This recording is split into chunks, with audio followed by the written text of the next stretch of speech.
안녕하세요. 건축사무소 플로라인 파우나를 운영하고 있는 건축가 이담이라고 합니다. 플로라인 파우나라는 의미는 식물과 동물이라는 의미고요. 좀 더 넓게 그 지역의 생태계를 얘기하기 위해서 사용하는 단어이기도 합니다. 저도 백과사전을 뒤지다가 발견해서 언젠가 쓰고 싶다라면서 마음속에 뒀다가 결국에 사무실 이름으로 쓰게 된 이름인데요. 그러니까 제가 동물과 식물에 많은 생각의 어떤 원천을 얻기도 하는데, 또 동시에 건축사무소 이름을 들었을 때 건물이라는 것이 바로 떠오르지 않는 가장 멀리에 있는 단어를 쓰고 싶다는 생각을 했었어요. 그래서 그런 의미를 가장 잘 반영한 단어가 아닐까 생각해서 저희 사무실 이름이 그렇게 플로라 앤 파우나라는 이름을 가지게 되었습니다. 많은 분들이 그렇겠지만 제 이 앞의 활동들이 스스로는 좀 일관되지 않았다는 생각들도 좀 하면서 작업을 했었던 것 같아요. 이른바 장식이라고 할 만한 어떤 구조와 장식에 대한 관심이 좀 한켠에 있었고, 또 동시에 기획으로서의 건축 활동에 대한 관심이 있었던 것 같아요. 말하자면 좀 같이 나누고 좀 경험에 대해서 좀 얘기할 수 있고, 좀 그런 건축, 그리고 또 건축하는 사람들에 대한 관심, 평행한달까? 이런 두 가지의 관심이 있었던 것 같은데요.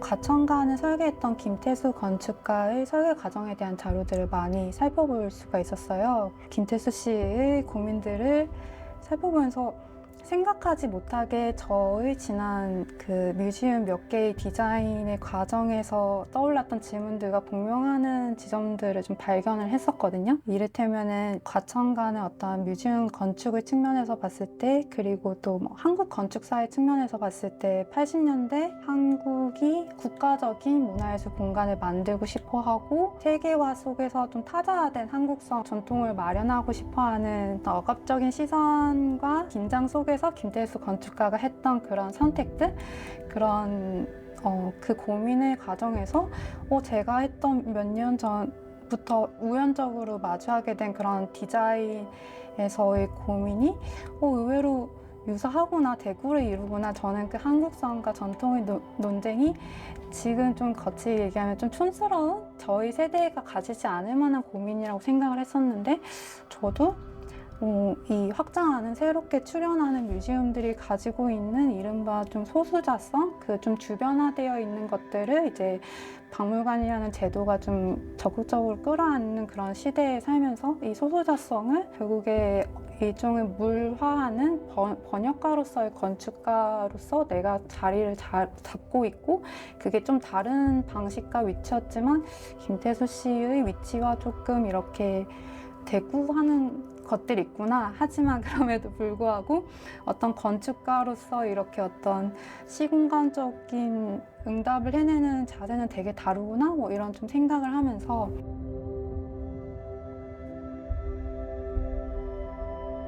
이번에 과천관에 마치 좀 설치의 그 세팅은 다릅니다만, 저희 이 뮤지엄들이 마치 초대를 받아 방문을 하는 그런 기분으로 이렇게 그걸 꾸려서 다시 이 과천관 안에서 저희 지난 고민들을 좀 같이 한번 돌아볼 수 있을 만한 그런 자리로서 전시를 좀 생각을 해봤었던 것 같아요. 이 장식이 조금 더 그것이 재현하거나 또는 좀 체화하는 그 서사를 좀 갖게 되었던 것 같아요. 지금 4가지 뮤지엄들이 있는데, 첫 번째가 서울공예박물관이고, 두 번째가 4.16 생명안전공원이라는 세월호 기념공간이고요. 그리고 세 번째가 국립여성사박물관, 그리고 네 번째가 창원시립미술관입니다. 작업들이 시각화 과정에서 결국에는 명확한 하나로 정립하기를 거부하면서 결국에는 모두 이제 과장이든 회피든지 우회든지 우연이든지 이제 간접적인 방향을 선택했다는 거는 결국에는 유일함을 포기했다는 건데, 또 동시에 그러면은 이 디자인들 사이에 서로 디자인이 바뀌어도 되지 않냐? 이런 생각도 또 들었던 것 같아요. 근데 또 동시에 그러한 과정이 어떤 디자이너의 디자인 과정 내부에는 또 존재하거든요. 여성사 박물관이 어째야 되느냐. 디자인하는 과정에서는 이 옷도 입혀보고 저것도 되어보고 다 한단 말이에요. 그래서 어쩌면은 꼭 디자인을 통해서 건물로 하나하나가 어떤 결정된 시각별로 이렇게 나오기는 하지만 가장 재미와 의미를 발견하게 되는 순간은 또 어떻게 보면 이 옷 갈아입히는 것 같은 그 과정에 있었다는 좀 생각이 들었어요. 드래그 과정이라는 것이 결국에는 진짜 내가 원하는 내가 되어보기 위해서 계속 이것저것 좀 갈아입어보고 뭔가 되어보는 그 과정인데 그걸 좀 과정으로서 좀 보여주고 싶어서 좀 그런 이름을 붙여가지고 얘네들이 이제 같이 드러나 있었으면 좋겠다고 생각을 했어요.